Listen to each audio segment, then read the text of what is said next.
What's going on here? I can't do this.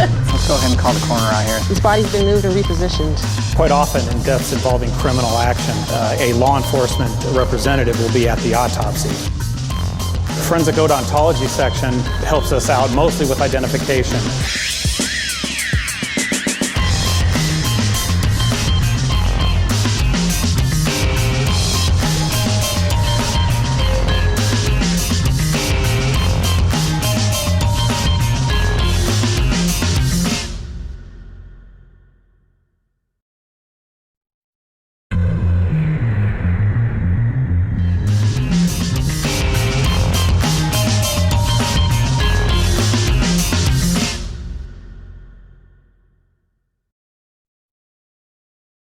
Welcome to this Coroner's Roles and Responsibilities video presentation.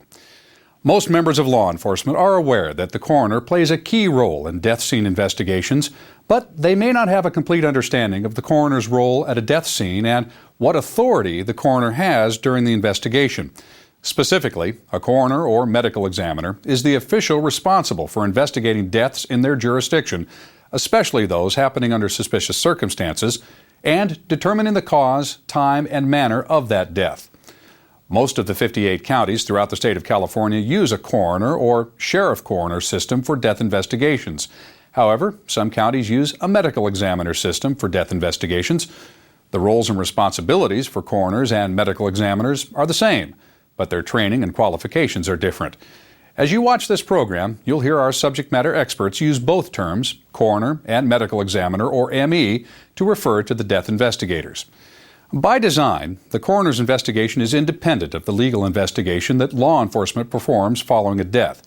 These investigations run parallel to one another, and information gathered by both parties is shared to help expedite the criminal investigation for detectives and cause of death determination for the coroner's investigation. There are a number of circumstances where the independent nature of the coroner's investigation benefits and protects law enforcement personnel involved in the criminal prosecution of a case. We'll learn more about this later in our program. Our goal in this program is to help raise awareness among law enforcement personnel regarding the role of the coroner in death investigations and the benefits of timely contact to the coroner's office at any death investigation.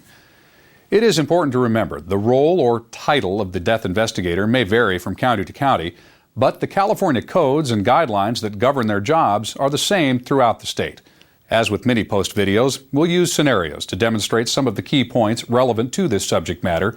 Also, in-depth interviews with coroners, medical examiners, and law enforcement personnel from throughout the state will cover different types of death investigations and the significant benefits of teamwork and good communication. A word of caution, this program contains actual crime scene photos. Although they've been modified for use in this program, viewer discretion is advised. In the state of California, the coroner is, in some counties, an elected. Some counties is part of the sheriff's office, where the sheriff appoints a person to be the coroner. And 3 of the counties in the state of California are medical examiners, and those are doctors that are appointed to oversee the office. Out of all the 58 counties, there's the 3 different programs. There's the coroner program, the sheriff-coroner system, or the medical examiner system. They all do the same. It's just on how they're managed and who's in charge of the department. The medical examiner coroner's offices get their authority from several different sections within the California codes. The main one is Government Code Section 27491.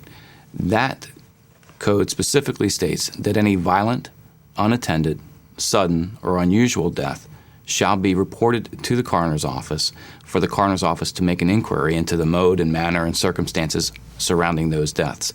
Also included in those, with the violent deaths, would be accidental deaths, suicide deaths, deaths at the hands of another or occasioned by criminal means, contagious diseases, natural deaths in which a person hasn't seen their doctor in 20 days. Under 27491.2, it clearly states that the body shall not be removed, moved, or disturbed without the coroner's permission. When officers handle personal property of a decedent or wallets or whatnot, they're opening themselves up to major liability, and there's no defense to it. The law says that they're not to do that. So even though they may have, of course, had nothing to do with the money going missing or property going missing, it's hard to defend when an attorney says to them, well, you shouldn't have been touching it anyway.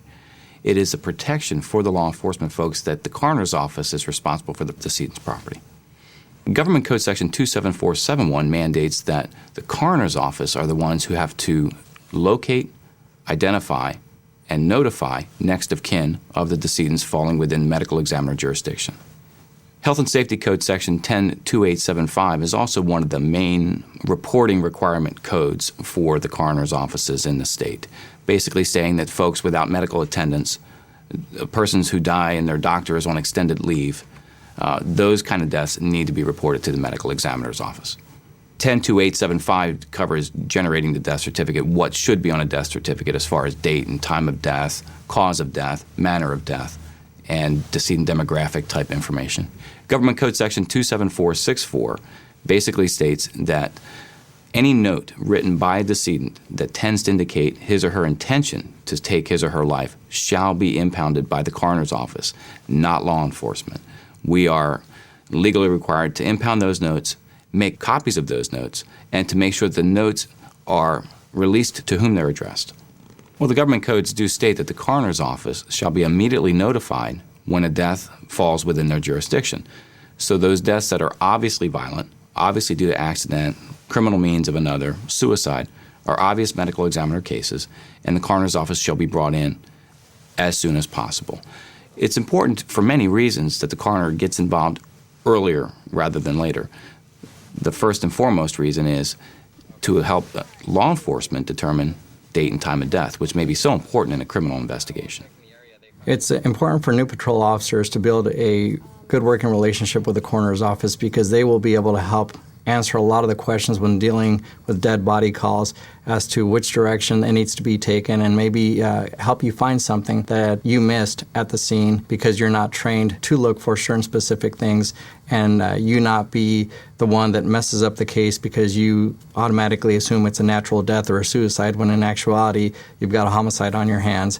So it's very important that you do work closely with the coroner's office and have a good working relationship with them because they will help you out and they will answer any questions you may have and help you become a better police officer, patrol officer, and determining what kind of case it is that you're dealing with whenever you're dealing with dead bodies. Communication is most definitely the key to success in any death investigation. Communication between the officers on scene, family on scene, hospital staff, emergency room, doctors, along with the coroners. And it's important to the coroner's office that we state the correct cause and manner of death. And we're only going to do that by having a fact-finding mission. Working with the coroner's office, it's a two-way street. They need to basically get their information, and in turn, we need to get our information. And we need to basically work together during those times to basically come to the same outcome. They are investigating the death of that person, and we need to know or find out what happened to that person and if it was criminal in nature. So by working with them, we can come to that final destination a lot quicker. In the jobs that we do, any sort of knowledge of what the other party is there for, what their function is, what their responsibilities are, is going to help. With a lack of knowledge, there's always miscommunications, problems, and when you're dealing with death, and especially when you're dealing with sudden and violent death, the stakes are far too high to not have everybody on the same page, everybody understanding what the other person's role is, because it is a definite team effort when it comes to investigating a death. One of the main functions of the coroner's office is to establish cause and manner of death, and that is totally independent from any other law enforcement agency actively involved in an investigation. And it's set up that way. They're responsible, the law enforcement agency having jurisdiction has responsibility of identifying the suspect, apprehending that suspect, and subsequently prosecuting the responsible person in this death. where the coroner's focus is to establish how this person died, when this person died, and what the manner of that death is, being homicide, suicide, natural, accidental, or in some cases undetermined. I think police officers going to their first death scene should expect the unexpected.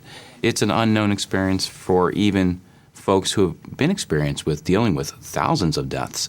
So I think that the volatility of the family, the sights and smells that they're going to see, just the raw emotions, I think they need to be prepared for all of that.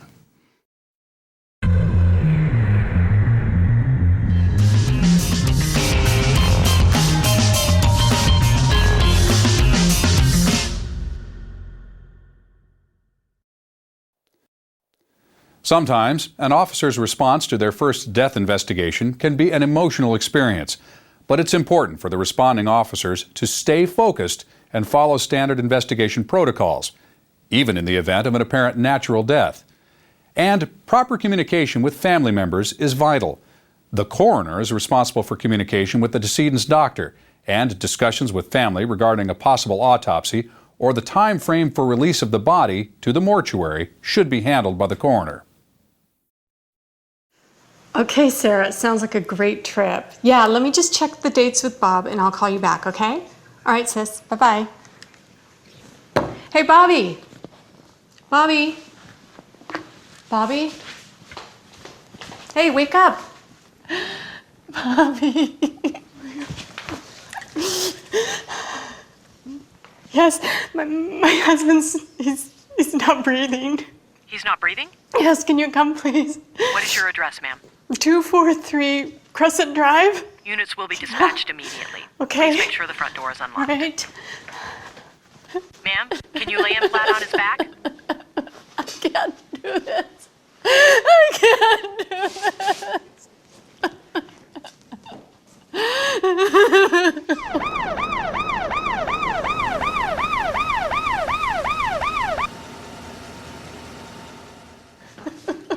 Bobby. Come in. He's right here. Ma'am, what's his name? Robert Logan. Okay. When's the last time you talked to him? Just last night. Okay. His jaw's stiff. Okay. We've got signs of lividity.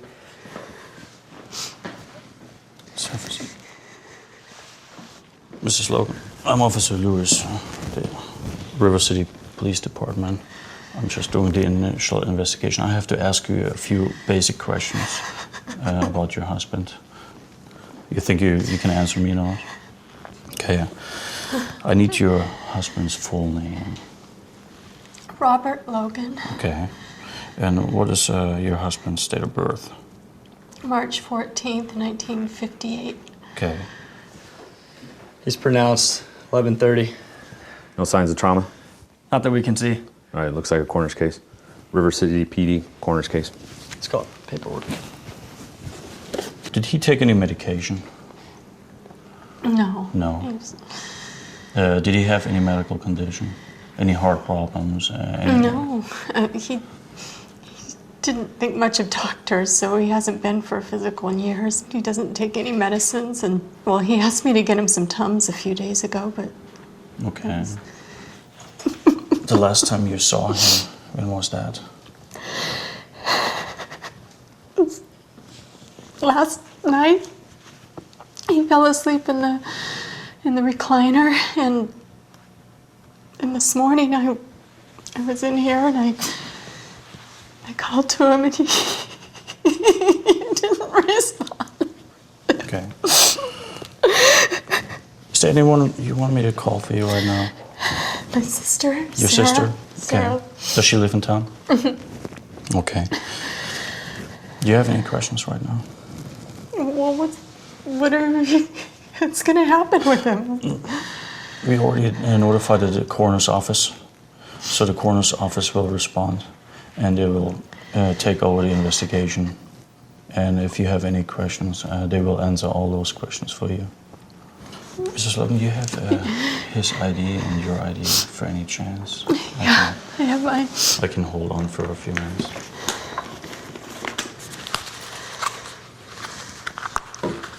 Thank you. Just hold on to it for a moment. I'll get the doorbell for you. It's probably the coroner's office. I'll be right back. Okay.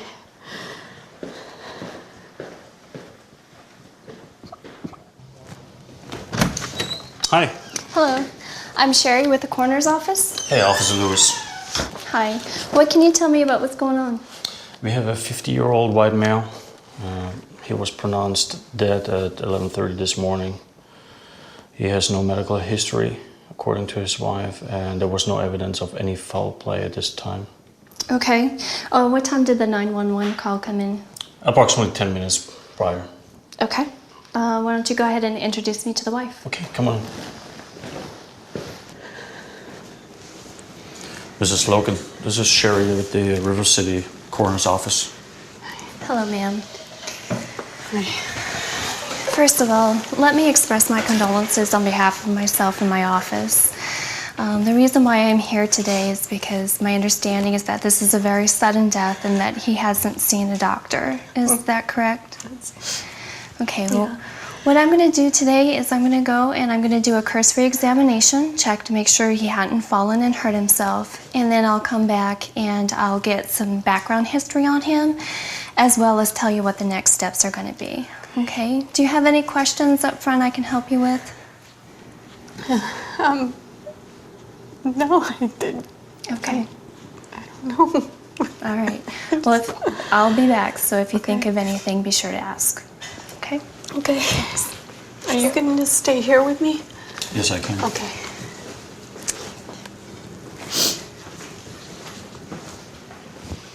Hi. Hello.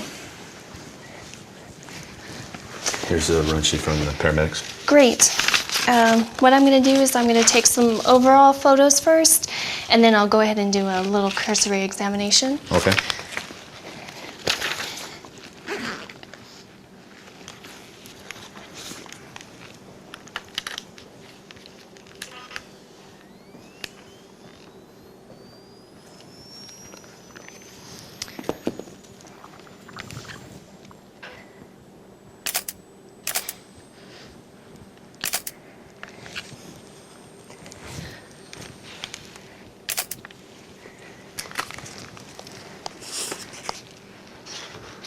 So what I'm going to do is I'm just going to check his head here for any bumps, any kind of bruising.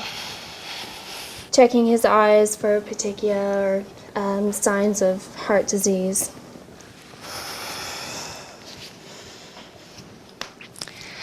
I'm going to check his hands here to see if there's any trauma that I can see to him.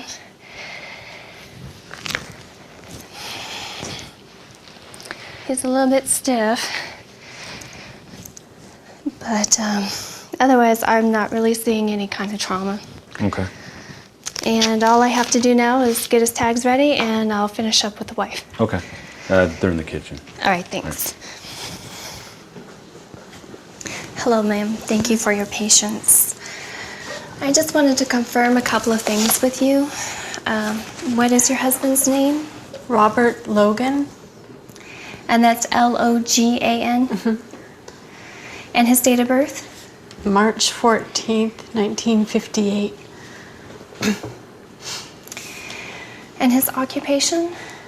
He's an office manager, part-time. Was there a medical reason why he was part-time? No, he just... What's going to happen now is I'm going to take him back to the coroner's office and I'm going to present the information that you've given me today to our doctors. And they're going to review that information and decide when and what type of an examination he's going to have. I'll be quite honest with you, just from the lack of history that you have given me and the fact that he hasn't seen a doctor in 2 to 3 years, they're probably going to want to do an internal examination. Okay? Our process will take about 24 to 48 hours. In the meantime, what you can do is you can get together with the family and decide what kind of final arrangements you want to make for him. Did you call my sister already? Yes, I left a message. She didn't answer the phone.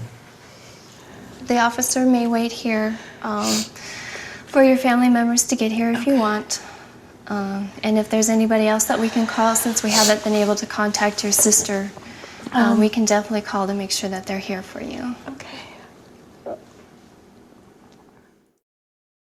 when police officers go in and they see the body laying there for there's the first death investigation, they have to remember they're there to do a job, and if they stay focused doing that job, they should be fine. And there's a lot of odors and a lot of blood that could be at a scene, sometimes a lot of vomitus. So they need to be prepared for that. But if they keep focused on they're there to do a death investigation, normally that stuff doesn't play a role in. When patrol officers arrive on scene to any death investigation, it's important, again, to get the preliminary statements from whoever found the body, find out anything about the victim, notice anything unusual about the scene itself.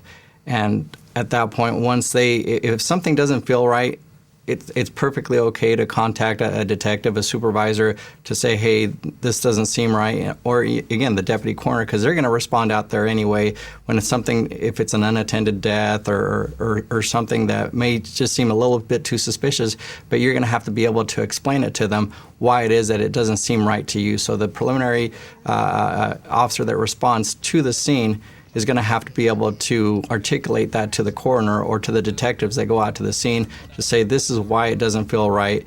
I think it's important for the new officer that arrives on scene is to gather the basic information before they make that initial call to the coroner's office. I, in my earlier days, would respond because the officer on scene called. And I would go all the way out to the middle of nowhere to discover that somebody is 62 years old with multiple history and medication. And so that is a lot of time wasted for families. Families are, they're wanting to take care of things. They're wanting the body to go to the funeral home. And so I think that it's better if they can find out, the name of the deceased, age, when the person was found, who their doctor is, what medication they're on, what their medical history is.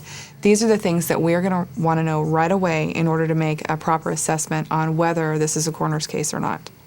Well, my investigators would go after they interview the officer, they would go meet with the family, basically introduce themselves, and then they'd go right to where the decedent was laying. And at that point, they would do a cursory viewing to see if there's any unexplained trauma. Look at the scene, see if there's anything that's standing out is suspicious, then go back in with the family, sit down with them, and have them tell us what occurred up to the time of the person passing away. Any information that's told to us, we're going to weigh that against what we're seeing and what our examination and what our investigation is telling us. We don't believe everything that's told to us. We don't take everything at face value. That's part of our investigation, but we try to corroborate that information or not based upon what our investigation reveals. Working now as a coroner's investigator with my prior experience in law enforcement, it seems that some of the officers don't take the deaths as serious. You need to pay attention to the little things, your scenes. Be aware that it's not as glamorous as a stolen vehicle or a drug arrest, but this needs to be investigated thoroughly as well. Take a look at your surroundings, still ask your questions that you would normally do in a criminal investigation to find out what's going on and what happened here, to eliminate any foul play or anything like that, or to establish any. When a police officer goes to a death scene, there could be many things that he or she may need to look at, and a lot of expectations on them would be the emotions of the family members that are there. Some will have no emotion. Some of the deaths that they would respond to are expected. Others may not be expected, and the emotions can run high from family members. I think that every coroner, along with every new officer, should be aware of different cultures and ethnic groups and how they respond to death. Different cultures respond differently to death. And so an officer might think this is suspicious because this person is not crying, they're not upset, they're not reacting appropriately, whereas culturally or maybe their religion or whatever, they're just not comfortable responding that way, and they may do that later in private. Well, as far as a patrol officer, I mean, don't tell family things that you don't know for a fact. I mean, you are there to just explain to them that the coroner is on their way or will be en route. They will have the information. Don't start telling them that they'll do an autopsy tomorrow because you don't know what the coroner has. They might have several cases that they've got scheduled for tomorrow. So it's basically just anything, common sense stuff is don't make promises that you can't keep. Police officers, when they respond to a scene, shouldn't be contacting doctors for medical information. I know a lot of police departments may do that. It depends on the jurisdiction that they work for. But in the county that I work in, all the officers are told to just get the name and a telephone number for the doctor and relay that to the death investigator, and we will make the phone call and talk to the doctor. Oftentimes, police officers have called the doctor and reported the death of their patient, and the doctor said, no problem, I'll sign that death certificate. Well, oftentimes those death certificates come back, and the cause of death on that death certificate would make us do an investigation. And when those death certificates come in, they're sometimes 2 to 3 days down the road. It's very important as a new officer to be in constant communication with the family because the first feeling is shock and grief. The second feeling is anger, and you do not want the family to be angry with you because of your lack of communication. In Imperial County, we have the open desert. We have the undocumented immigrants who are crossing into the United States. They succumb to the extremes, not only the heat that everybody does with or thinks of with the desert, but also in the wintertime it's extreme cold. Once they do die, once the body starts to putrefy, if we haven't gotten there within the first couple of days, the animals start feeding. It definitely alters our scene, makes things a little more difficult. A lot of times, new officers will arrive on scene and say, well, the next thing is the coroner's going to come out. And then they make the phone call, and the coroner says, this is not a coroner's case. This person needs to go to the funeral home. So that just begins the trail of confusion for families and also trust, because the family is trusting that the officer is going to help them and know exactly what's going on. So if that officer has to go back and say, well, actually, now I need you to pick a funeral home, that creates a problem. The other thing is promising or even suggesting that an autopsy is going to be done, because typically we do not do an autopsy on every single case. There are times that police officers will respond to a death scene that appears to them completely natural. They'll make the call, they'll notify the coroner and me, they'll give them the basic information.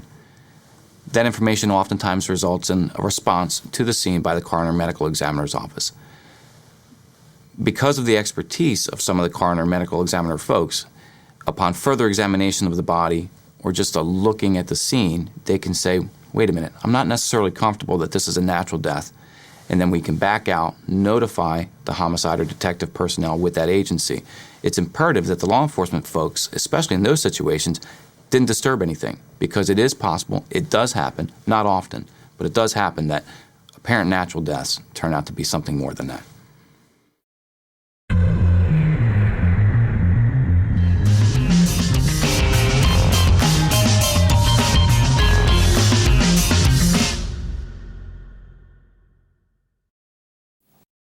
A radio call to a suspected suicide location can put an officer in the middle of a highly charged environment. Scene preservation and security is critical, and an early call to the coroner can be crucial for helping to determine the time and manner of death. Oftentimes, distraught family members will tamper with evidence to make suicides appear as accidental or natural deaths, and sometimes homicides are disguised to look like suicides.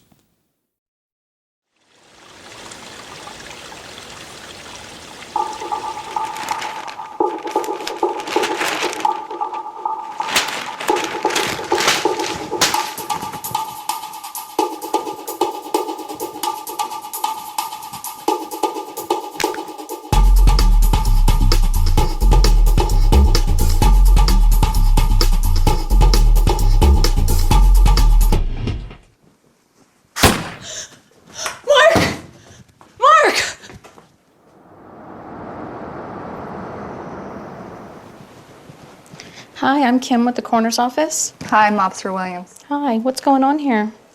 Well, husband and wife, home alone here. Wife was in the laundry room and she heard a gunshot, and she came out and found her husband just as he is. Okay. And you said they were home alone? Yeah, just those two. Okay. And the house was secure? All except the back door was actually ajar. Okay. I don't see any obvious exit marks. And the gun's over there. Is that his gun? No, he didn't actually own any guns, so. Okay. Any past suicide attempts? No, no prior suicide There's attempts. no way that he did this. Someone else came in here and did this.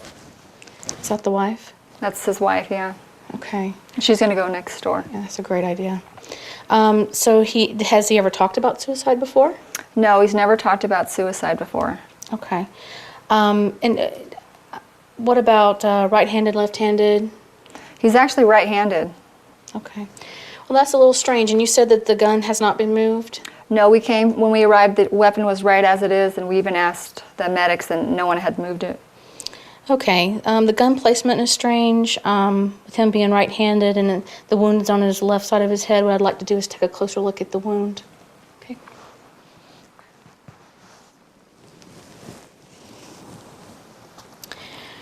Well, it doesn't look like a contact wound. Contact wound is typical of a suicide. This doesn't look like a contact wound. With the gun being over there, him being right-handed and the wound being on the left-hand side, and the door being open and the wife's statements, I think I'd go ahead and call detectives out on this one. All right, I'll do that. 51 Paul 2. Go ahead. Can you start homicide detectives to my location, 425 Brisbane Drive, for a possible homicide? Affirmative. 10-4. The new patrol officer responding to a death scene is going to experience a highly charged emotional scene. Generally there's family members. There's the emotions can run the gamut. They can be somber. It can be distraught. They can be family members can be angry, violent. And a lot of times there's no guessing as to how they're going to be reacting. And then there's the deceased person themselves. People bring with them a lot of baggage to those types of events, and they a new patrol officer may be shocked and stunned by what they're seeing just with the deceased person. I mean, a lot of them just won't even go near the body. They're not used to it. It's something that they've only seen at their grandfather's funeral. So the first time that they see it, there's an unreal quality to it. There's it's a frightening, unreal sort of thing. When there's trauma and blood and smells, all those senses are assaulted sometimes, and that gets very trying. When you typically go to a suicide scene, there's going to be a lot of indicators, whether it be the suicide note, whether the family tell you that, yeah, they've been depressed, medication that indicates that they're taking antidepressant medication. And also, again, we're not medical examiners. We may look at medication and wonder, what the heck is this? And so when we get the coroner's office involved, they come out there and they know that information. They know that stuff. They know what to look for to say, oh, yeah, this is strong medication for antidepressant, or different things that can show us and have indicators of what we're looking for to see that, okay, these are indicators for suicides as opposed to a homicide. But at the same time, if you have no medication on scene to show that they were depressed, no suicide note, the gun's at the scene, and there may not be even a forced entry into the residence, the family may tell you, no, this person, would never do something like this, even though typically sometimes families don't want that to happen to their loved one, or they can't imagine that happening to their loved one. It changes the case by what they're telling you, by asking the right questions, by finding out whether or not this person had any enemies, anyone that may have wanted to do something to them. And by doing this and asking the right questions, they may guide you in the right direction to say, oh, okay, well, they did have a fight so-and-so with this person. They had a fight about money issues with someone, and they were threatened by this person. And by doing this, you can go back to your office and look up any prior reports with this person where they may have taken a threat case where someone had threatened to kill them or someone had threatened to do some type of bodily harm to them, and therefore your investigation would start that way. Oftentimes, suicide is the last thing that a family wants to believe that has occurred to their loved one. Even if the signs are very clear to, say, a coroner or a detective or a policeman walking in, many times the family are with the deceased, at all times, and changes occur gradually with someone's mood or behavior, that someone coming in might say, this person is acting depressed, they're giving off suicidal tendencies, that the family is just too close to the situation to really have been absorbing that whole time. And then when it does happen, their immediate denial that could have occurred. I can tell you that one of my experiences that I remember vividly was I arrived on scene of a suicide, and there was a lot of chaos with family members. A death is difficult to deal with, but in the case of a homicide or suicide, it's even more upsetting for families. Well, there was a suicide note, and the officer let the husband read the note before, or as I was arriving on scene. So as I arrived on scene, I'm attempting to get the note from the man, and the man said, "Nobody's going to read this," and he lit it on fire. So that made it just even more difficult, is to not have that information to prove definitively that that was a suicide, because I had no idea what this letter said, and neither did the officer. The officer believed that it was a suicide note, but there was no way to read or review the content of that note. So that was a difficult situation. Well, usually if it's a suicide and there's a note that was left at the scene, I mean, they will make copies of that note for you to have. The gun, you're going to want the serial number of the gun. You want to know if it registered to that person, or is it registered to someone else, or is it a stolen gun? You don't know. Cell phone things, you could go down and look at the last calls that were made off of the cell phone. That might help you with your investigation. And the coroners, at least in Los Angeles County, are very good about doing things like that and sharing the information. And likewise, us with the coroners, when we find out information about the victim or their lifestyles or things like that, or narcotics use, to help with them in the autopsy. Obviously, the law states that the coroner's office shall impound a suicide note, make copies of it, and return it to whoever it's addressed, which is very interesting because sometimes officers or other people will just assume that a suicide note may be for the wife, when in fact it's addressed to the girlfriend or somebody else. It is problematic then when law enforcement returns those notes to the next of kin and not to the person to whom they're addressed. You can only imagine returning a note addressed to a girlfriend and returning that note to the wife. When a patrol officer or a coroner's investigator is tasked with investigating an apparent suicide, those types of investigations can be very challenging for a lot of different reasons. One, nobody wants to accept a family member can commit suicide, so you're going to have the questions from the family. The scenes can be altered and changed by the family to hide the fact that a suicide occurred. And they could be homicides. You have to be very suspicious of suicides and take your time when you're conducting the investigation, looking for all the cues that people go through when they're contemplating suicide. Well, if you have family there, I remember going specifically on one, a young boy had hung himself in the garage, and the family is there. I mean, obviously they're distraught. They don't know what to think. They're in shock, and nobody wants to believe a young man of 15, 16 years of age would want to take their own life, and they always think it's something sinister is there. So what you have to do as an investigator or as an officer at the scene, you have to calm and reassure and look for things in the area, such as are there markings on the board that was he hung? Had he tried this before? Was there a history of him trying suicide? Or what was his mental state prior to the incident? Had he been despondent about something? Had he been quiet? Had he gotten into narcotics? Things like that might have caused him to do this. Did he have girlfriend problems? What was the reason? You want to delve into a little bit of the background, and usually you want to take the strongest person in the family aside and talk to them and calm them and as best that you can, and explain what the process is as far as the coroner responding. You don't want to make any assumptions, but you can advise them that there will be an autopsy that will be completed, and to check for things like narcotics in the system. And I mean, the suicides are a very difficult thing to deal with. when we go into a scene that involves a firearm, where the firearm is the cause, it could be the potential cause of death, we want to look and see where the firearm is in relationship to the decedent. Is it in the left hand or the right hand? If it's not, if it's on the floor or on the bed, how close is that in relationship to the decedent? Is there blood spatter on the firearm? We want to look at that. We want to take a look at where a possibility of an entrance or an exit wound is in relationship to the gun and the decedent. All those are very crucial to see if there could be a close contact wound, or did somebody come in the room, fire the shot, and leave the gun in place, or leave the gun at the scene.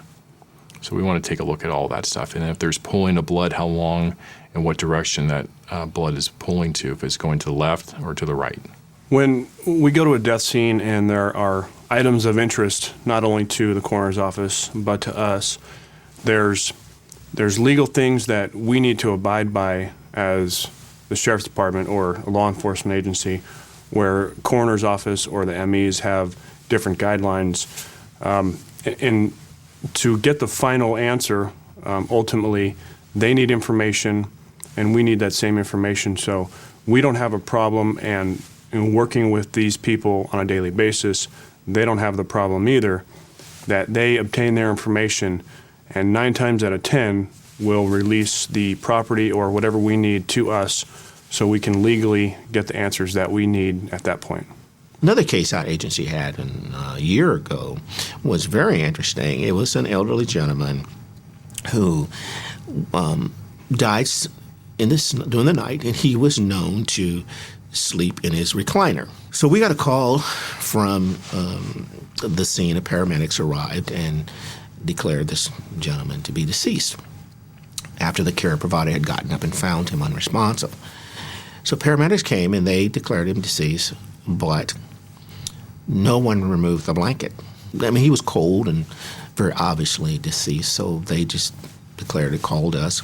We asked about his medical history. He had medical history under doctor's care, so it appeared that there was we asked the appropriate questions, are there any trauma, any suspicious circumstances? No, nothing. Well, we released the case to the mortuary by phone. When the mortuary transport company arrived, when they pulled the blanket back, there was a butcher knife sticking in his chest. You can't always tell what is underneath that sheet or that blanket. And through further investigation, it was determined that he actually committed suicide.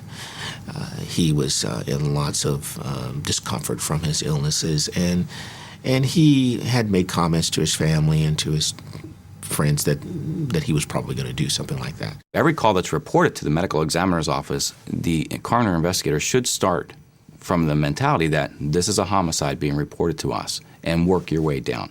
So through the screening process, if you can work down from homicide down to accident, suicide, and result in a natural death, then perhaps you don't have to respond to that death if there's a primary doctor willing to certify. If at any time you're working down and you can't get past homicide or accident or suicide, you'll respond and start that sequence all over again when you get to the scene. Everything is a homicide until you prove otherwise. It's important that scenes are not disturbed, especially in suicides. When a patrol officer arrives at a scene and it's apparent suicide, there's a weapon there, or the person is hanging from in the garage, it's important that they leave the person just where they found him. Leave the gun where it's found. Because in our experience, oftentimes, patrol officers have an urgent need to grab the weapon, take the person down from the hanging, and when we get there, the scene is so altered now it's hard for us to document because no photos have been taken before the weapon's taken. No photos taken of the person hanging. They've just taken them down and laid them on the ground. So it's important for us that the scenes are not disturbed unless that weapon being there is presenting some type of danger to the officer or to family members or whatever. It's important that they leave it right where they found it.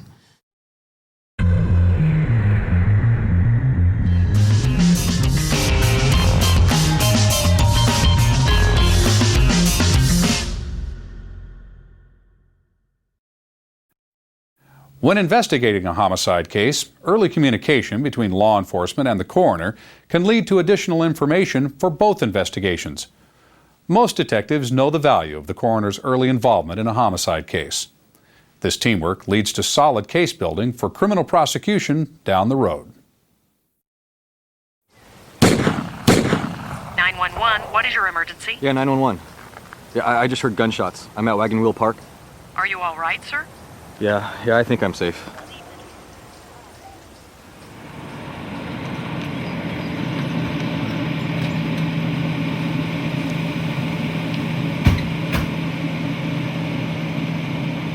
Six 97 in the area checking.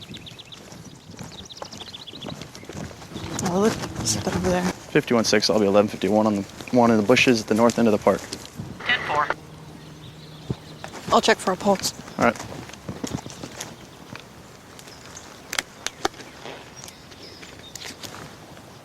There's no pulse. Looks like he's been shot. You better call for fire. Okay. 51-6, subject appears 1144, possible gunshot wounds. Roll paramedics, notify Paul Sam and homicide. I'll start the tape All and right. the crime scene log.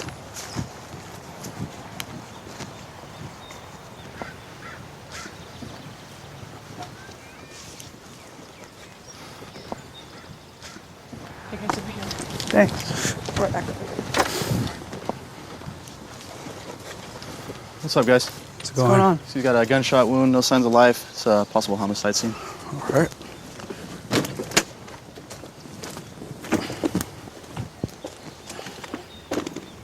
No pulse.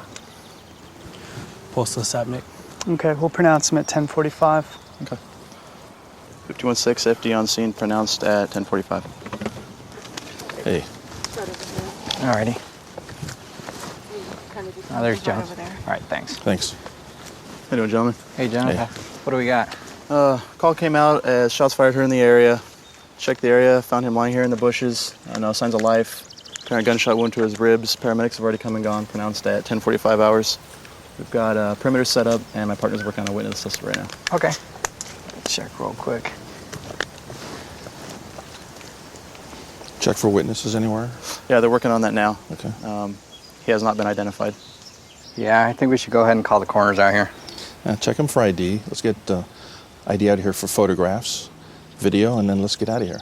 No, I think we should actually call the coroners out. They'll be able to help in determining time of death, whether or not the injury actually occurred out here or if it was a body dump. Not only that, last time I was in court, I actually got drug over the coals because I didn't call them out earlier. Wow, you did? Okay, let's go ahead and give them a call. I'll go ahead and call them then. Hello? Yeah, Detective Nuno, River City. Yeah, we have a body dump. Looks like, I don't know if it happened out here or not, if you guys can respond over to Wagon Wheel Park. Great, thanks. They'll be on their way. Okay, let's go check with the other officers, see if there's any witnesses they found. Let's go. About 9 o'clock. He lived by himself in a car. How did he live by himself? Hey, Officer Nunez, how's it going? Not too bad. You get checked in up top? Yeah, I did. Okay. All right, so what are we looking at? Well, patrol got called out here about an hour ago. While checking the area, they found a dead body out here. There were apparently some shots fired, and that's what brought them out here, so. About how long ago were the shots fired? Also about an hour ago. All right, and has the person been identified? No, not yet. It's a male adult, and no ID on the body. All right. All right, let's go take a look. Okay.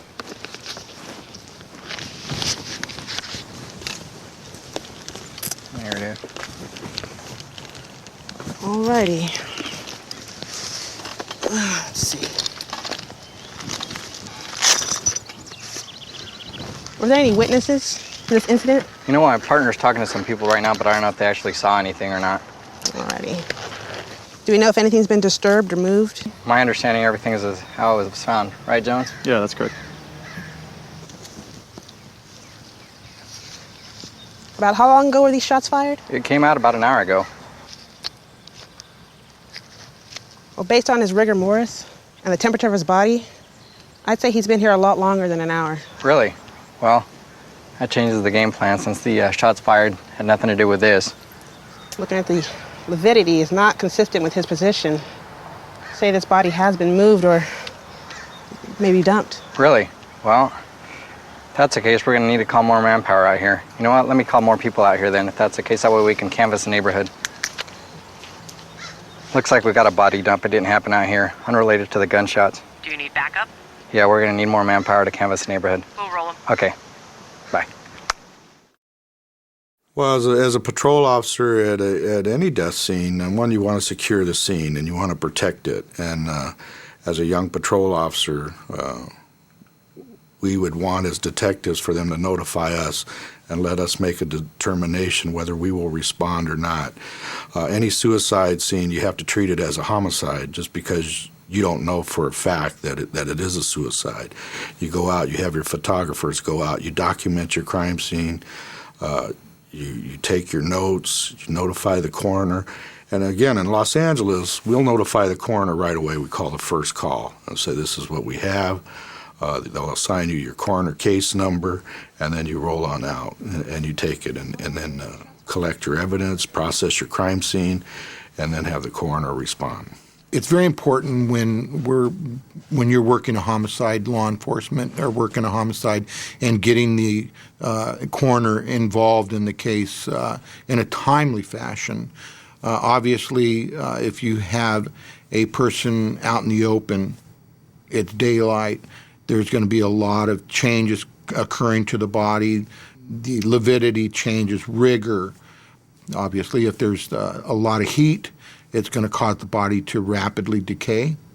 You're going to start getting insect activity. All these things that weren't there are now going to be there the longer you delay. So the first hour to 10 hours to 12 hours, you're going to get full rigor. And when you go beyond that into the 13-hour, 14, 15, rigor starts to go out. Lividity becomes fixed. The injuries themselves, if you have gunshot wounds or stab wounds, they dry out. There's a lot of changes that are going to occur. So it's important to, one, always advise the coroner immediately when you have a homicide. Two, try to get them in. You can process up to the scene where the body is so that they can get to the body, but collect the body as soon as possible so that a lot of those changes are going to be noted early on because obviously the longer you wait, the more change there's going to be to the body. As a suggestion, too, is that the sooner we're allowed to remove the decedent from the scene, it allows you, as a police department and an officer, a little more flexibility because generally the crowds tend to leave, the news media tends to leave because the coroner has already left. When working with the coroner, suppose because they have jurisdiction over the body, they can get the cell phone to, again, try to identify who the loved ones are to the next of kin.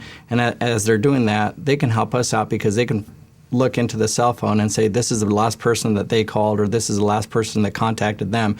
And in doing so, they're going through to find, mom, dad on the phone, family, some type of relative on there. Again, they're doing it for their purposes, but by relaying the information of who the last contacted person was or last text message that was received, it helps us out to where if it was a girlfriend telling them, fine, I don't want to be with you anymore, and all of a sudden it can explain like, okay, the suicide incident, or I'll be over there to kill you, you better lock the doors, to where it's a homicide scene at that point. So it can help us a lot to which direction our case is going to be going based on simple little things like that. And without the coroner's help to be able to jumpstart that and be able to get it a lot faster as opposed to waiting for the search warrant to be written for the cell phone or anything like that. And that way, again, some people may bypass that to think like, well, I can look in there just because it's a lot quicker.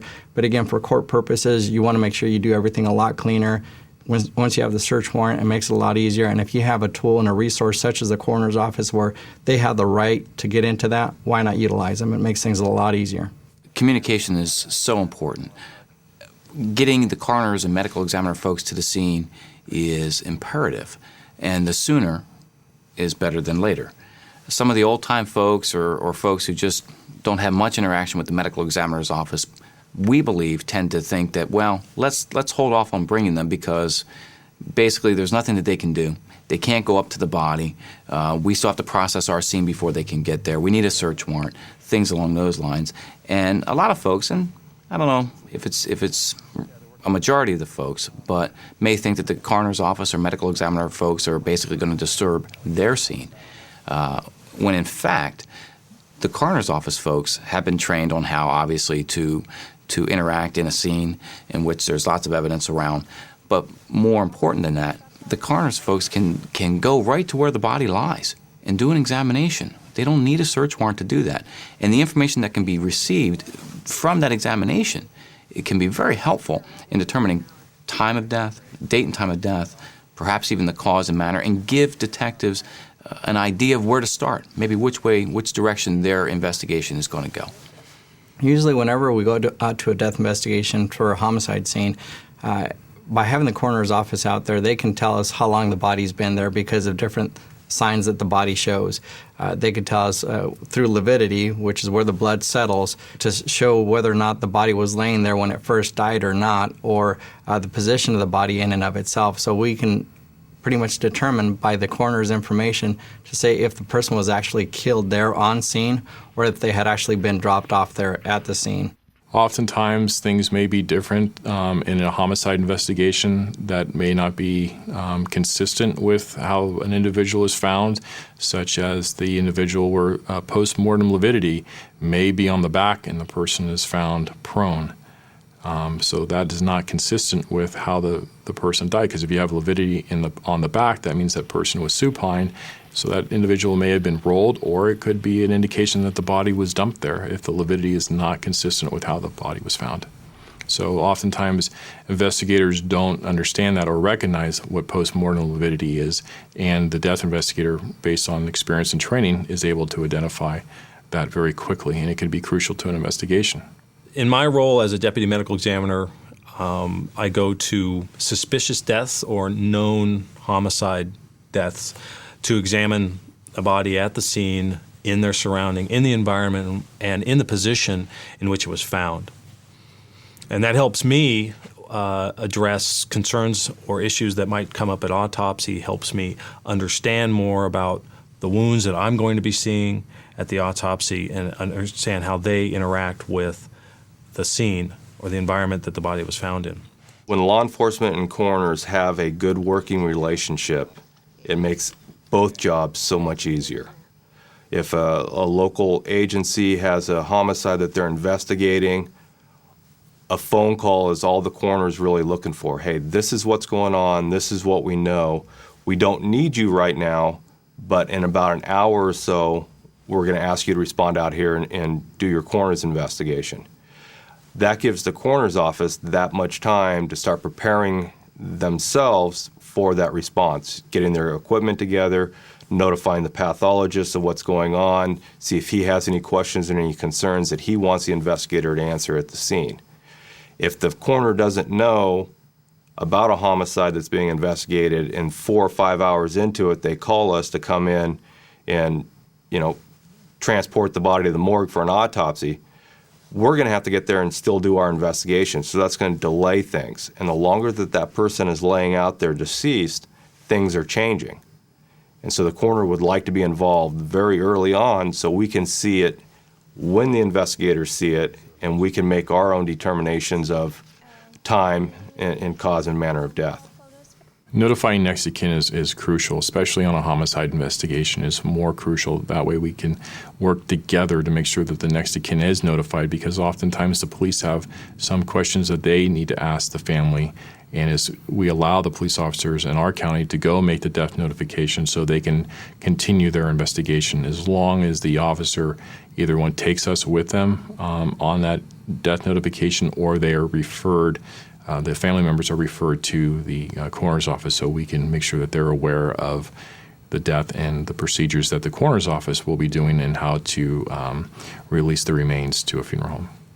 I think that when patrol officers arrive at death scenes, period, I think they need to be cautious of predetermining what they think this case is.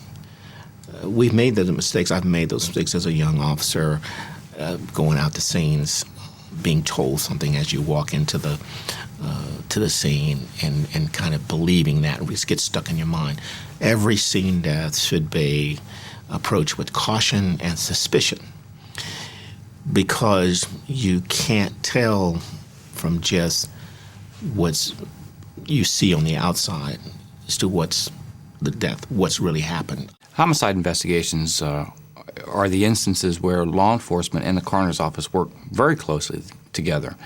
They're doing each an investigation parallel to each other, but yet working together.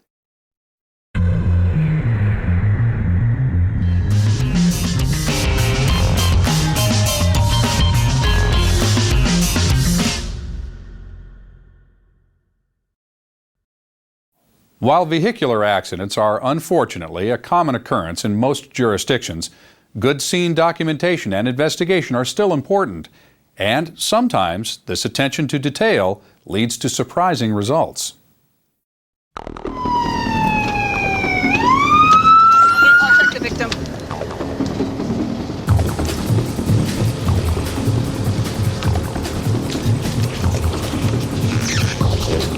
I don't have a pulse.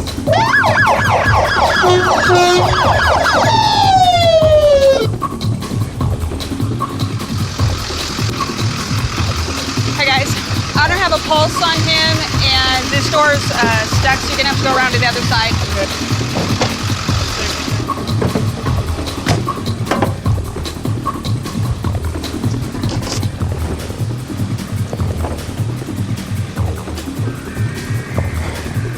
Reposition that C-pillar for me. Okay. I'll go ahead and get him on the monitor. You got puncture wound? Yeah.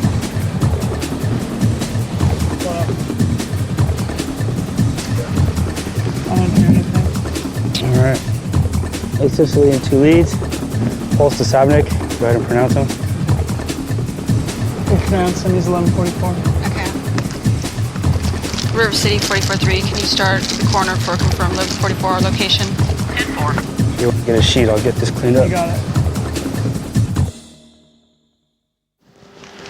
Here he comes now. Hey, how's it going? Good, how are you doing? Good. Hey, we responded for a solo automobile accident and arrived, no poles. Fire came in, pronounced. Okay. What did you guys find?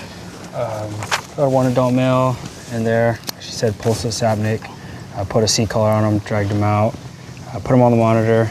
He was asystole in both leads, so we pronounced him. He had multiple abrasions and cuts all over his body. A little puncture wound in the left clavicle area. It's kind of weird. Okay. All right, let me take a look at it real quick. Did you guys find any ID for him? No, we haven't searched him for ID. We're waiting for you. And how'd the call come in again? Came in as a solo car accident.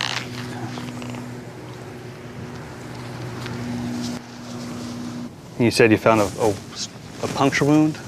The left clavicle area. Left clavicle? You might actually want to call detectives out. It doesn't look like a puncture wound. It looks like a gunshot wound. River City 44-3, can you dispatch detectives to our location at Third and Elm for a possible homicide with a gunshot wound? 10-4. When you're investigating a traffic accident, your primary responsibility is to help the injured. Keep in mind, though, that something else could be there that you're not seeing at the time. Try to make a mental note of positions, seatbelts, surroundings, and things as you would in any type of criminal investigation, because what it appears on the face is not always the case. Vehicular accidents oftentimes could be more than what you really see when you go to the scene. You can go to a reported traffic accident and there's a vehicle that's overturned and the individual has been removed from the vehicle and is laying on the side of the road. It's crucial to go and take a look at the individual and document the injuries. Oftentimes the accident could be the result of someone being shot. So you need to take a look at the car to see if there's any type of trajectory injuries, such from a firearm, or to take a look at the individual and see if they have any defects that are not consistent with the motor vehicle accident. When you have a motor vehicle accidents that we respond to, the law enforcement will take care of the vehicle, the motor vehicle accident itself, doing all the measurements for their investigation. Now we're basing our information when we get on scene, we're looking at the body, the injuries. Are they consistent with that motor vehicle accident. We've had them where they were initially thought to be a motor vehicle accident and ended up being a gunshot wound. Somebody shot them through the window and they ended up going off the roadway and crashing. So on first sight again, we have a motor vehicle accident that ended up being a homicide. Traffic-related deaths are also an interesting situation for law enforcement folks because sometimes they're not necessarily what they appear to be. You have a decedent who apparently was the driver of a car who is now dead inside the car after a horrific accident. But what's to say that that person wasn't dead beforehand? That perhaps they had a major heart attack prior to the accident and in fact died a natural death but got into an accident afterwards. What's to say that they didn't shoot themselves? I had a situation where law enforcement folks believed that it was a single car accident into a tree. It's exactly what it looked like. When I got there, though, and we began looking through the inside of the car, upon lifting the center console, there is a clear suicide note, and upon looking under the passenger seat is a firearm. The trauma on the body looked as if it was the result of a motor vehicle accident, but in fact, he had placed a gun in his mouth and killed himself. So it's not necessarily what it appears to be. Another situation with motor vehicle accidents, especially those vehicles that have overturned. Law enforcement folks need to understand that if a vehicle is overturned and the person is still in the vehicle, it may not necessarily be trauma that has caused the death. It could be positional asphyxia. The weight of the vehicle on top of that decedent compromising their airway to the point where they die. That is why it's so important for them to maintain exactly how the scene is, exactly how the body is, so that the coroner's office can get a picture of how that body was and include a positional asphyxia type related death as part of their options. In Imperial County, we have one of the largest sand dune areas in the United States, and primarily known as Glamis. People come from all over the state and the country to ride these. Needless to say, our vehicle accidents are not only cars on the road, they are off-road vehicles. Every year we have quite a number of deaths out in the dunes attributed to, primarily it goes from sand buggy versus motorcycle or quad. Responding out to the decedents is very difficult because our vehicles are not equipped. We have to get custom sand rails to take us out to make removal out in the desert. Families are waiting, wanting to know what takes us so long. All they want is to take their loved one home. We have to tell them that they have to wait even longer because usually these will take place on a weekend and usually a holiday weekend, which with us, again, doing autopsies only twice a week, which is usually Tuesdays and Fridays. They're waiting about a week before that we'll give them a release. They're very impatient, understandably so, very traumatic for them. One thing that is important is with traffic accidents, usually people are expected to be home around a certain time. So maybe the wife's expecting her husband to be home at 5 and he gets in an accident on the way home. Well, it's 6 and he's not there. And then it's 7. And then panic sets in. She's calling the cell phone. It's 8 o'clock. You still haven't called the coroner's office. She starts calling the CHP. She begins to call her friends and family. And time, it just seems like it's forever. So maybe we get called out at the scene at 8 or 9 o'clock at night. And then we have to figure out who this person is. Maybe the person has an ID on them. Maybe they don't. Who the registered owner of the vehicle is. These things can take 2 or 3 hours, depending upon the situation. The first question when we knock on that door at 2 o'clock in the morning when he was supposed to be home at 5 is, what took so long? And sometimes I don't really have a good answer. So when I know that there's an accident in our jurisdiction, I will call up the CHP or whoever's investigating the accident and say, how long is it until you're going to be calling us out? I would like to be called out within 1 to 2 hours because there needs to be a good reason to leave somebody in public view deceased for any length of time. Identification of a decedent is crucial, as in every case. We had a case in our county where the investigator responded to a traffic accident where an individual had died. They removed the identification from the decedent. The photograph of the decedent matched the person that had passed away. When the investigator went to the residence to make a death notification, the individual that opened the door also matched the photograph that was on the driver's license. During further investigation from the investigators at the scene, it was learned that she had a twin. So the twin had actually died in the traffic accident and had the living sister's identification in her purse. Often family members or next of kin have false expectations about viewing the body soon after the death. In reality, this is neither wise nor practical often. Our office may or may not be able to get to the body that same day, or often, sometimes, not the next day. We discourage viewing at our office. The environment is not ideal for that. And occasionally, especially in cases where there's a lot of trauma to the face or the head, then we would not consider that viewable. We don't want somebody's last image of their loved one to be this visual. So what we recommend to everybody, all the family members, is that they view the body at the mortuary, which may be the day after the death, but it may be 2 or 3 days after the death. There is a delay there, but it is really in the best interest of the next of kin, I believe.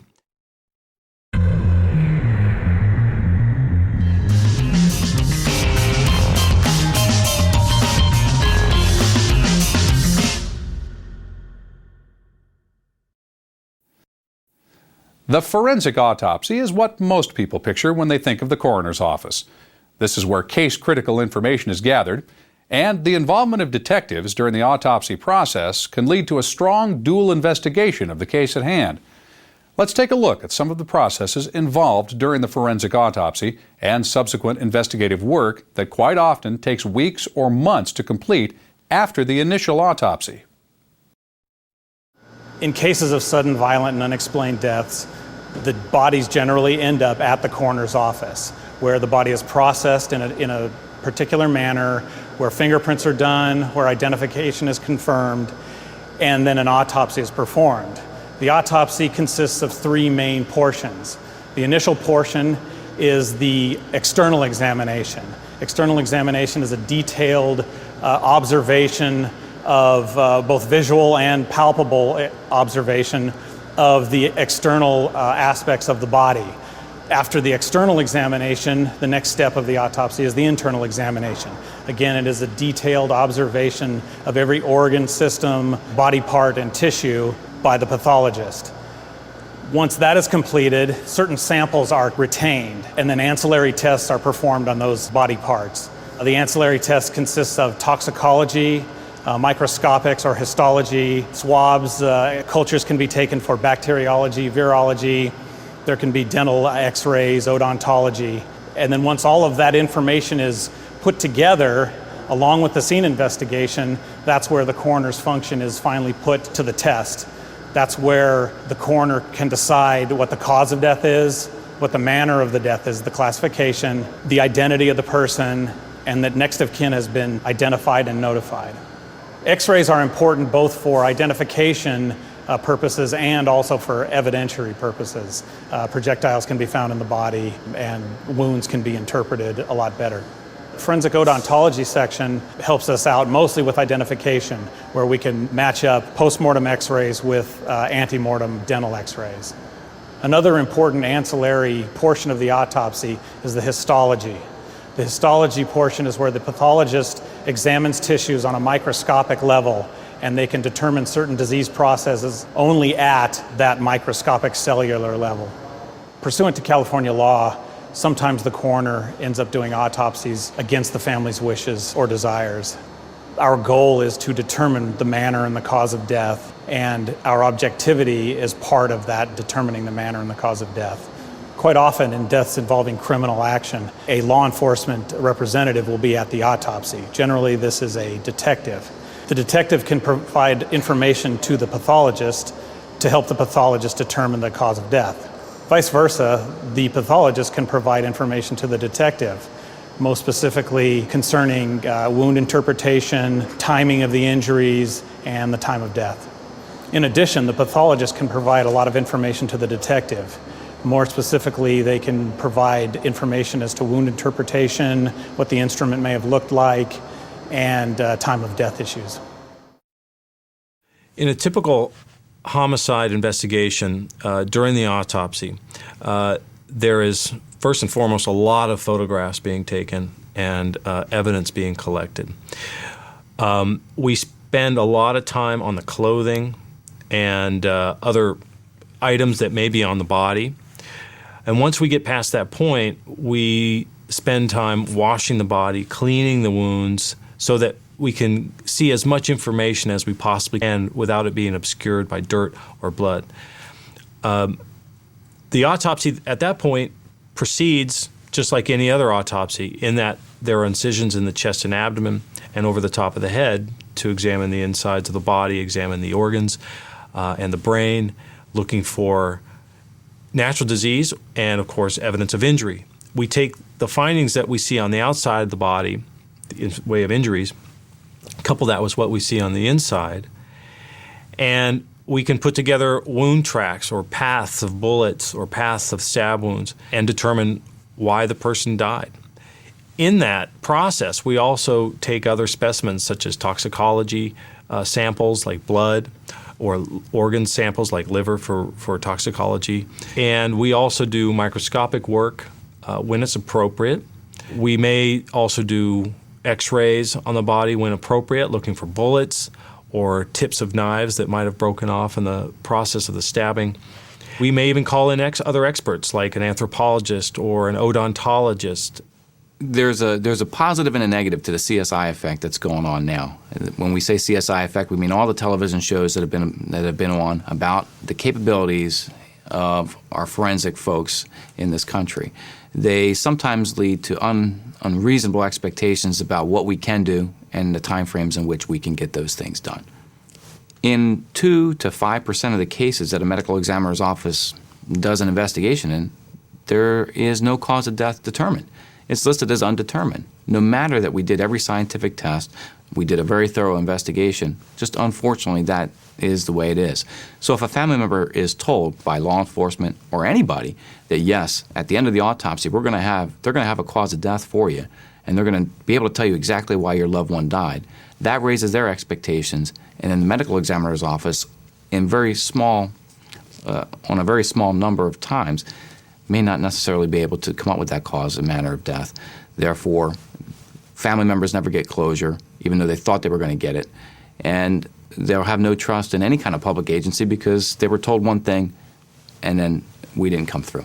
When an autopsy is done, there's no guarantee that you're going to get a cause of death. You know, it's a small percentage, but the percentage of cases that end up undetermined when the pathologist does all his internal and external examination, all the toxicology, all the other testing, he just doesn't know why this person passed away. You're going to have some things that are obvious, whether it's a gunshot wound or stabbing or ligature strangulation during the autopsy, but you still have to wait for toxicological things. And a lot of times you might not know a cause of death. There are some that we've had, and another young gal found in a Dipsy dumpster that they never did come up with a cause of death. I mean, you would think it might be strangulation. And that was at the onset of all these new recreational drugs that were coming out, and date rape drugs and things like that. But to this day, they have never ruled it as a homicide. I mean, I know the gal didn't put herself in a dumpster. I mean, she could have been at a party or with some people, and she had an accidental overdose on something or whatever, and they just got rid of the body. So you have to continue with your investigation and keep the coroner appraised. I mean, if you come up with something that she might have taken, then maybe they can test for that. That's not in their normal screening process. Well, no one investigator or law enforcement officer should stop doing their investigation while waiting for another agency to continue their investigation. So I think that it's important to have open lines of communication with the death investigator and the officer and the detectives working on the scene, just to make sure that everyone's moving forward with the case. My personal opinion of an investigator or detective who wants to wait for the autopsy, in a way, is kind of being lazy because they don't want to go out and get the information themselves. Yeah, it is the coroner's and ME's responsibility to get that final result and final report to us, but it's also our job to get our final report and our findings to them, because some of the stuff that we have, if we can tell them sooner than later, it may drastically change the outcome of their report. So it's imperative that, along with sharing information, our investigation gets shared with the coroner's office, because it can help their case a lot. Any type of death, whether it's an apparent natural death or a suicide or an apparent accidental death, my investigators and myself have heard local police departments saying, well, yeah, it kind of looks suspicious, but we're going to wait until the autopsy's over to let us know what occurred here. And it's a fallacy, because the autopsy is not going to answer those questions. Most likely in a case where it's an apparent overdose, we're not going to have all the test results in for many weeks. And if the police department is just sitting waiting for us to answer their questions before they begin their investigation, a lot of time is going to pass, and a lot of evidence and investigation could be lost by that police department. Don't look at the autopsy. The autopsy is not going to be the catch-all and answer-all. They still have to do their investigation if they feel that the death is suspicious. It's of a great benefit for the detective to be at the autopsy, particularly for the pathologist who's doing the autopsy, because all the pathologist has had to go to up to that point is the report of the deputy coroner, if that report was even accomplished yet. It's not unusual for the deputy coroner to still be at the scene, and the deceased person has made it back to the coroner's office, and the autopsy is beginning already.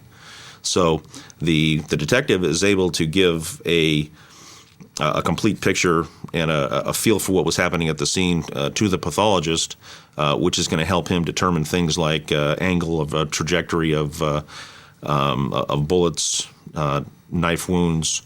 If there's a suspect involved, the detective will already know the height and weight of the suspect in relation to how the wounds were inflicted.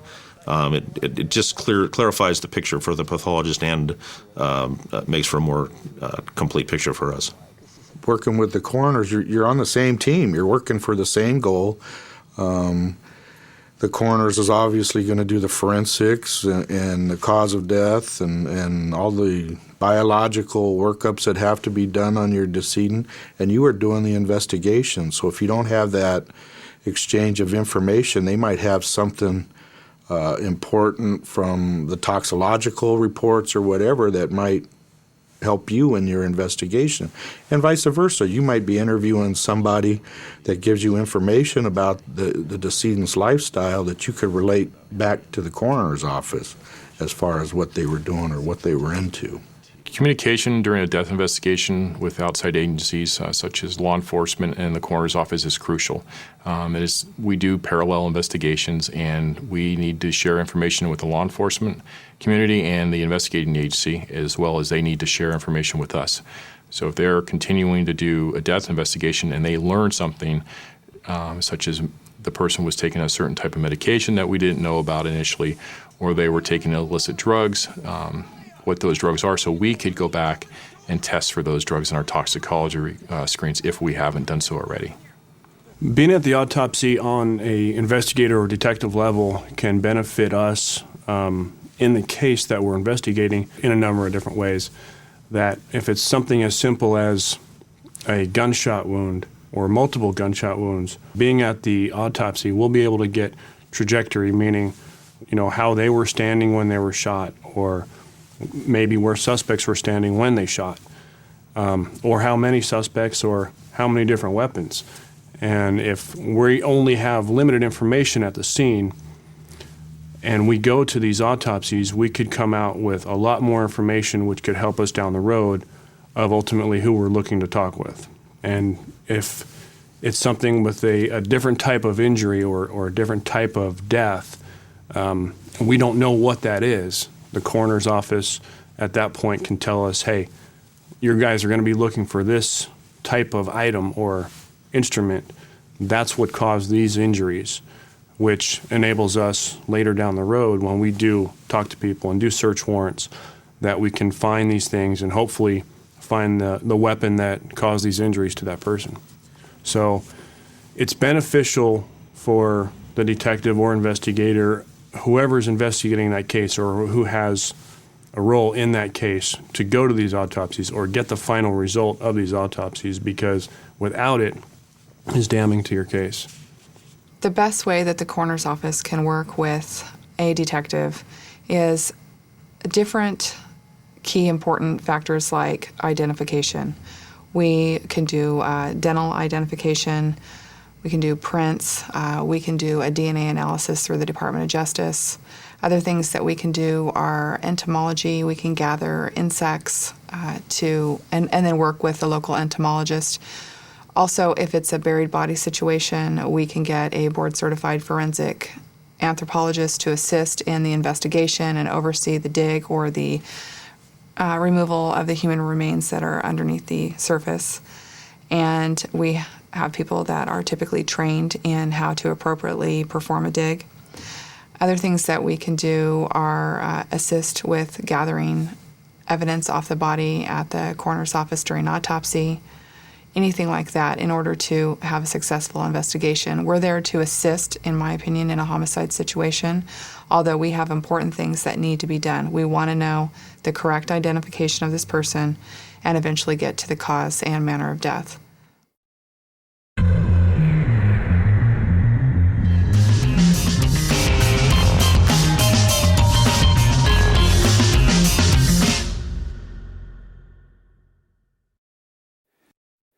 An unfortunate trend that we're seeing in society is the increase in suspicious elder deaths.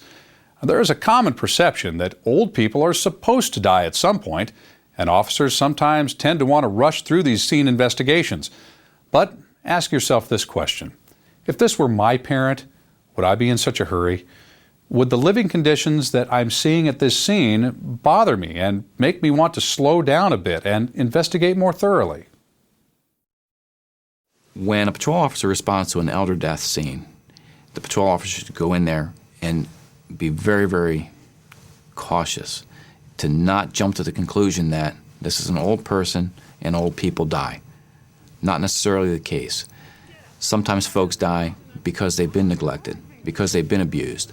And so what we would like an officer to look at is the surroundings. Is the place clean? Is it not? Are there foul odors?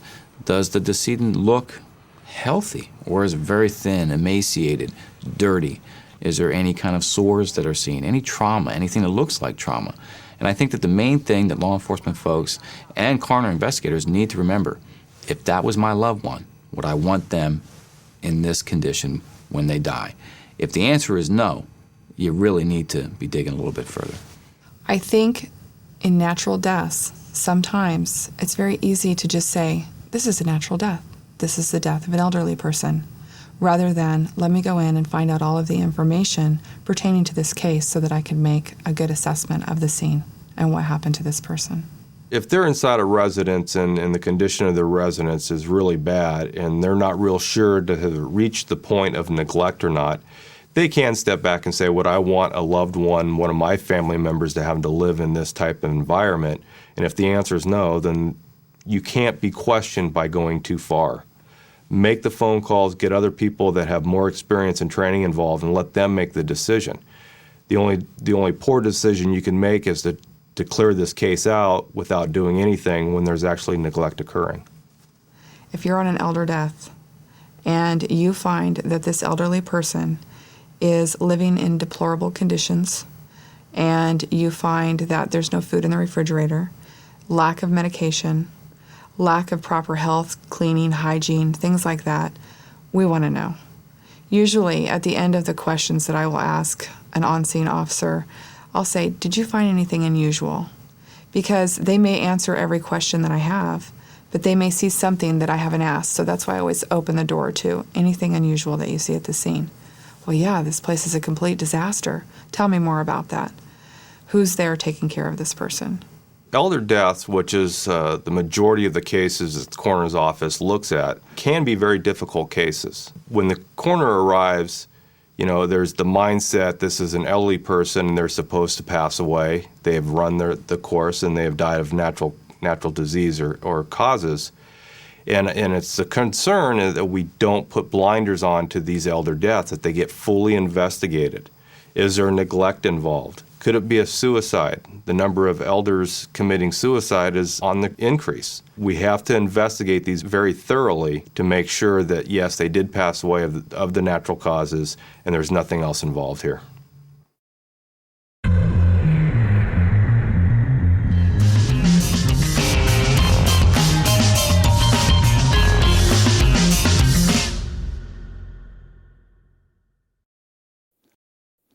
Most law enforcement personnel will tell you that some of the most difficult cases to deal with are child deaths.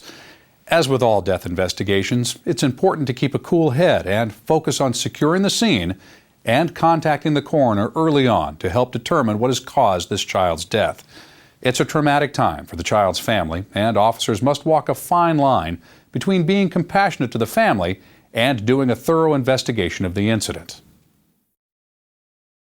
I have 3 children, so cases in which any children who are my kids' ages, in which they die, or ones in which I'm notifying family members of the death of a husband or a wife and children that age are there, those hit me hard more often than not. Worst experiences that I have had are dealing with child deaths. They're very difficult to deal with on many levels. Emotions run high.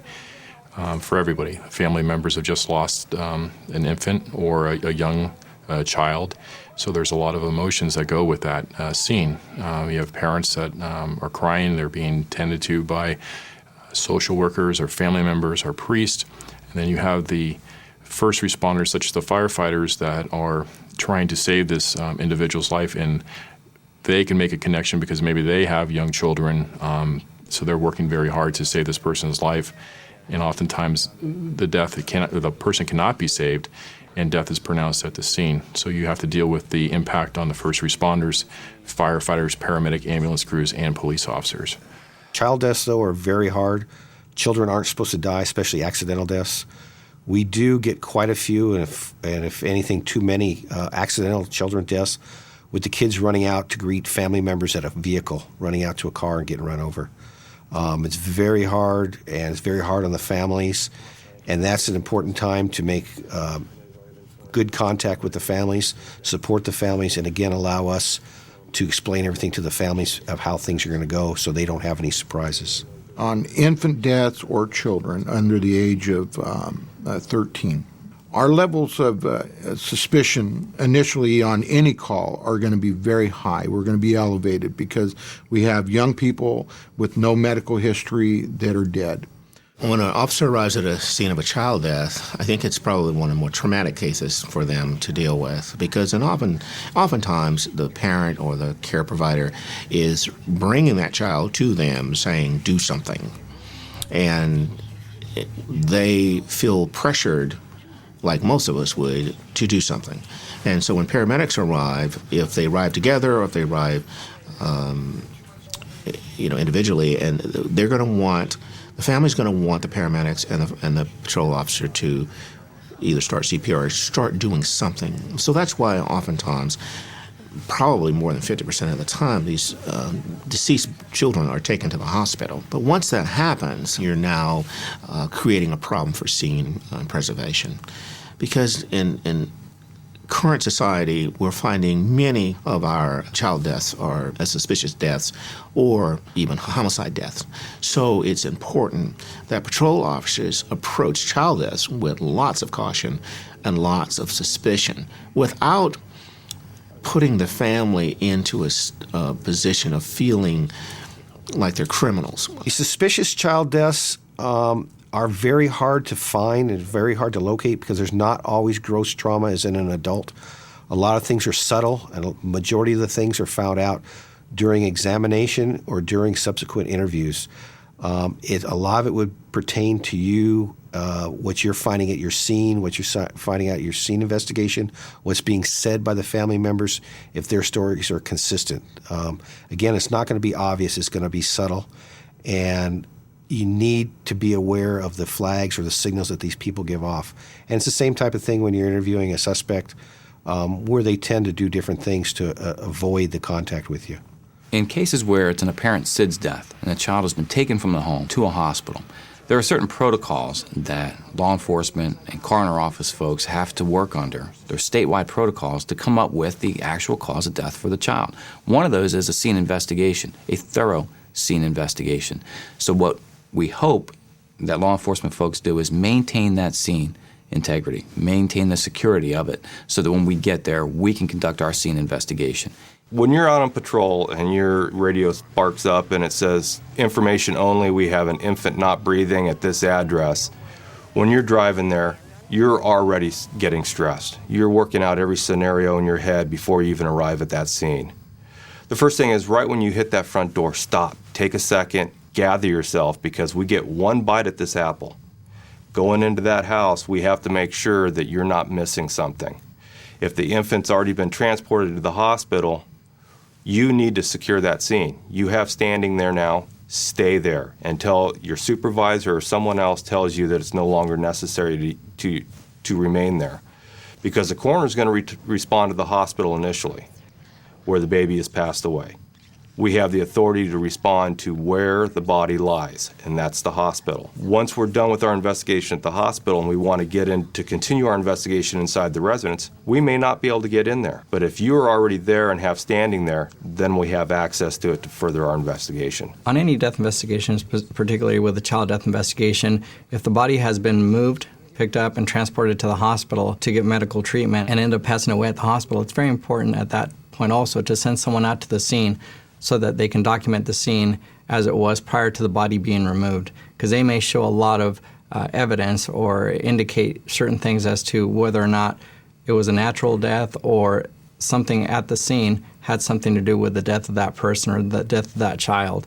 Now, the family being so close to the child and feeling like, okay, my child's gone, they may want to do some crazy things, such as take a piece of hair from the child. Also, ethnically, different cultures do different things when they lose a loved one. So those are the things that when dealing with any death investigation or dealing with the death of a child, you have to make sure that things are left and documented as they were when it actually happened. I think that it's important when assessing an infant death that the officer not automatically assume that it's a SIDS death. I think that it's important to assess the entire scene and find out, what position this child was in the first place. Even if the infant gets transported to the hospital, once the coroner gets there, we are going to ask a lot of questions. We have a SIDS protocol that we go through with families, but a lot of deaths aren't necessarily sudden infant death syndrome.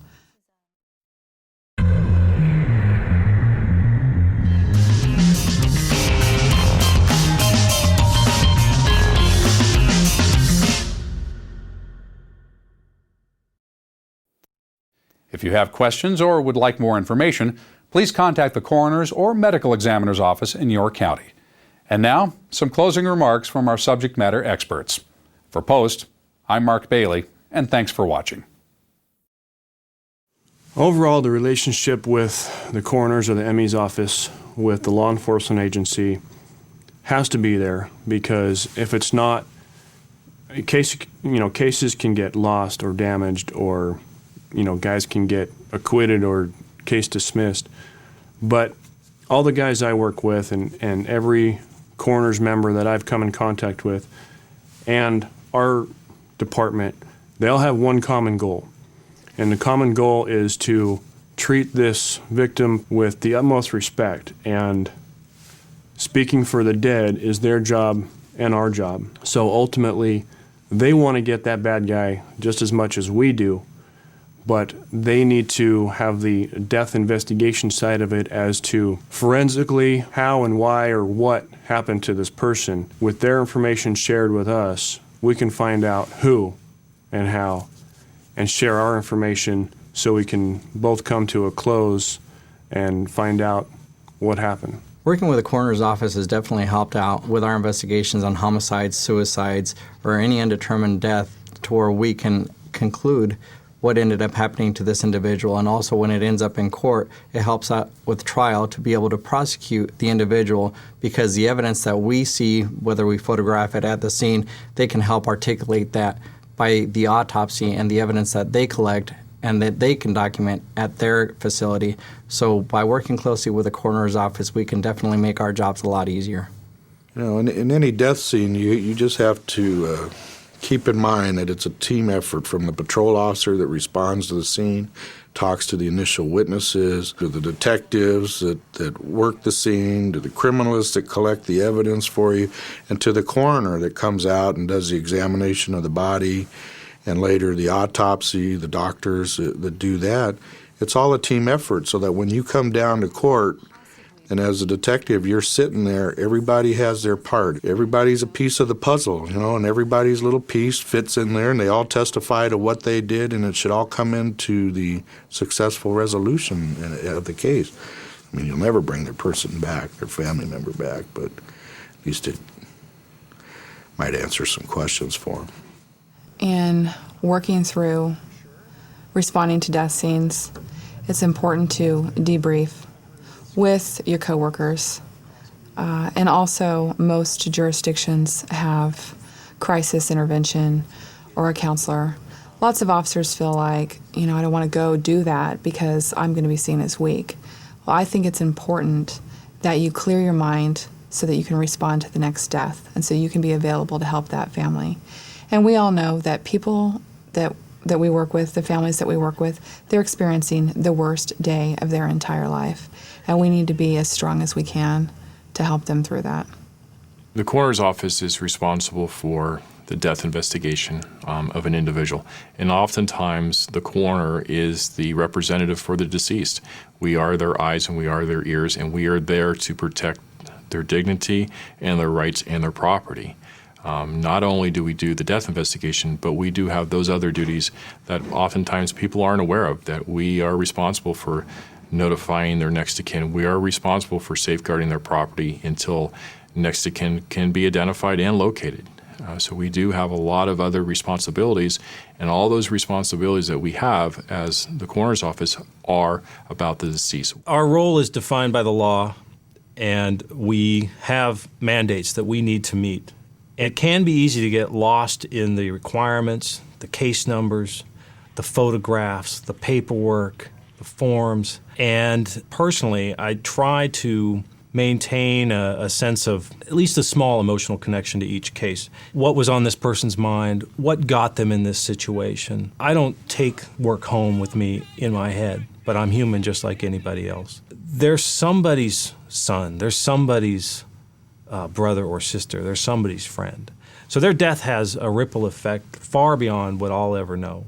This job, this profession, is an opportunity to give back. It's an opportunity to help those people that are out there. And it's also an opportunity to answer unanswered questions. I mean, a lot of times when you show up on scene, the family they want to know why. So if we can do any and everything that we can to answer those questions, I think that we're doing a good job.